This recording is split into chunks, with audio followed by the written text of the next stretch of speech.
اہم معاملے کے حوالے سے بات کرتے ہیں. اسلام آباد میں پچھلے دنوں ایک نہایت ہی خوفناک قسم کے سیریز آف ایونٹس شروع ہوئے جس میں پتہ چلا کہ جی E11 کے ایریے میں ایک گیسٹ ہاؤس میں ایک شخص نے اندر گھس کے اپنے ساتھیوں کے ساتھ وہاں پر کپل موجود تھا ان کو ہراس کیا اور اس نہ صرف ہراس کیا بلکہ گن پوائنٹ پہ ان کو مسلسل یہ فورس کرتے رہے کہ وہ نازیبہ ویڈیوز بناتے رہیں اور تقریباً اور اس کے بعد نازیبہ ویڈیوز بنانے کے بعد انہوں نے اس جوڑے کو تقریباً 2-3 ماہ تک ان کو بلیک میل بھی کیا. 12 سے 13 لاکھ اس جوڑے سے ان کو بلیک میل کر کے انہوں نے نکلوائے بھی. اور یہ صرف ایک جوڑا نہیں تھا, تفتیش سے پتہ چلا ہے کہ ایسے اور بہت سارے جوڑے تھے جن کو ایسے ان کے موبائل فون میں بہت ساری ایسی ویڈیوز جو ہیں وہ بھی ملی ان کو. اب ہوا یہ کہ ان پہ فرد جرم عائد کر دی گئی ہے عثمان پر, ساتھ میں عثمان کے ساتھ جو اس کے ساتھی تھے ان پہ یہ فرد جرم عائد کر دی گئی. اور جو اگر ہم کچھ مناظر دیکھیں جیسے ہم نے ناظرین کے ساتھ بھی ستی شیئر کر رہے ہیں تو بہت سارے جو میڈیا کے بھی جو نمائندے وہ بتا رہے تھے کہ آپ دیکھ سکتے ہیں نا وہ جس طریقے سے ٹیکے سے آ رہا ہے کہ وہ جو اس کا سٹائل تھا واشوں والا, because he is so confident کہ جو بھی ہو جائے تو واپس نکل آئے گا. اس کے اتنے اثر و رسوخ ہیں. 2 چیزیں, ایک تو واپس نکل آئے گا, دوسرا یہ ہے کہ جو کیا اس نے وہ ٹھیک کیا. یہ 2 اس کی وجہ ہے جس کی وجہ سے وہ ایسا کر رہا ہے. اچھا, اب جو پستول اس کے پاس نکلا تھا اس کا بھی لائسنس نہیں تھا, وہ ایک الگ مقدمہ بنایا. یہ اس طریقے سے ہراسگی کے کیسز اور بھی کیے, اور بھی ویڈیوز ملی ہیں. کیس کہاں تک پہنچا ہے اس پر ذرا اب ہم بات کر لیتے ہیں. ہمارے ساتھ موجود ہیں بیرسٹر غاث ابریز خان صاحب. بیرسٹر صاحب بہت شکریہ, آپ نے ہمارے لیے وقت نکالا. یہ فرد جرم تو عائد کر دی گئی ہے, اب مزید معاملہ کہاں جاتا دکھائی دے رہا ہے آپ کو؟ دیکھیں گے جو فرد جرم عائد کرنے کے بعد جب ان کی جو ضمانتیں تھیں اسلام آباد ہائی کورٹ میں 3 ملزمان کی ضمانتیں جب مسترد کی گئی تو اس وقت جسٹس صاحب کی بڑی کرسٹیکلی اور کیٹاگوریکلی اس چیز کی ڈائریکشن دے دی گئی کہ 2 مہینے کے اندر جو ہے اس کیس کا ٹرائل جو ہے وہ کنکلوڈ کیا جائے اور ڈے ٹو ڈے ہیئرنگ کی جائے, شہادتیں اکٹھی کی جائیں اور پھر اس کے بعد ان لوگوں کی سزا یا جزا کا فیصلہ کیا جائے. تو میں یہ سمجھتا ہوں کہ this is one of the high profile case in the judicial history of Pakistan, جس کے اندر جس بربریت کا, ظلم کا, شفافیت کا مظاہرہ کیا گیا. بہت کم کیسز ہیں جن کے اندر اس طرح کی صورتحال نظر آتی ہے. اور ایک شخص جو ہے وہ اپنے آپ کو ڈون سمجھتا ہے, جس کے اندر ندامت نہیں ہے, احساس جرم نہیں ہے یا احساس شرمندگی نہیں ہے, اور بجائے اس کے کہ وہ اس کے اندر کوئی ریلیکسیشن آئے یا بجائے اس کے کہ کوئی ندامت آئے, وہ میڈیا کے لوگوں کو بھی تھریٹ کر رہا ہے. وہ کوشش کر رہا ہے کہ جو وکٹمز ہیں. وجہ کیا ہے وقاص صاحب, اس کے بیک پہ کون ہے, کون اس کو سپورٹ کر رہا ہے؟ آبویسلی وہ اگر جیل میں ہے تو کوئی نہ تو کوئی ہوگا جو اس کو نظام سارا چلا رہا ہے. وہ پتہ چل سکے کون؟ میں یہ سمجھتا ہوں کہ جب 2 مہینے بعد اس کیس کا فیصلہ آ جائے گا تو پھر اسے یہ پتہ چل جائے گا ہی از living in the fool paradise.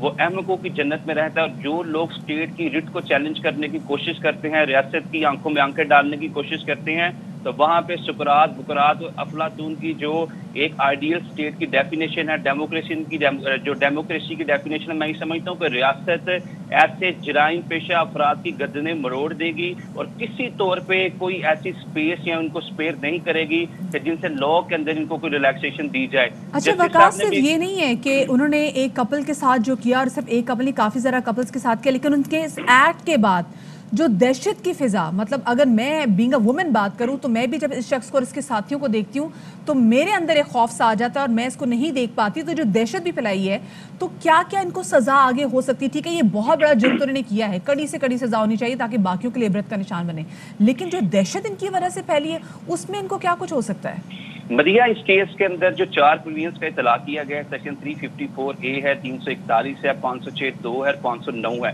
جو اس میں سب سے پارٹیننٹ پیوٹل جو پروین ہے وہ سیکشن 354A ہے, جس کی سزا ڈیتھ پینلٹی ہے یا امپریزمنٹ فار لائف ہے. At the same time court جو ہے وہ فائن بھی امپوز کر سکتی ہے.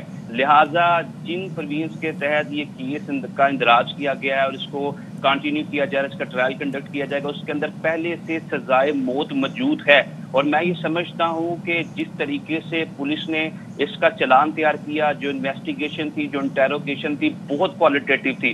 اس کیس کے اندر پولیس کو ہمیں اپریشیٹ بھی کرنا چاہیے, ایڈمائر بھی کرنا چاہیے. ود ان ٹائم انہوں نے چلان کورٹ آف لاء میں پیش کیا, اور چلان کے اندر جو اسٹیٹمنٹ دی گئی اس وکٹم کی طرف, اسپیشلی خاتون کی طرف, اس نے کہا کہ یہ گنڈا گرد نہ صرف انہوں نے گنڈا گردی کی, ہمارے ساتھ چھیڑ چھانی کی اور میرے جسم کے ڈفرینٹ اعضاء کو چھونے کی کوشش کی. پھر اس کے بعد ان کو فورس کیا گیا, ان کو ڈرایا دھمکایا گیا کہ ایک دوسرے کے ساتھ زنا کرے. میں یہ سمجھتا ہوں کہ انتہائی تشویشناک اور کردناک صورتحال ہے.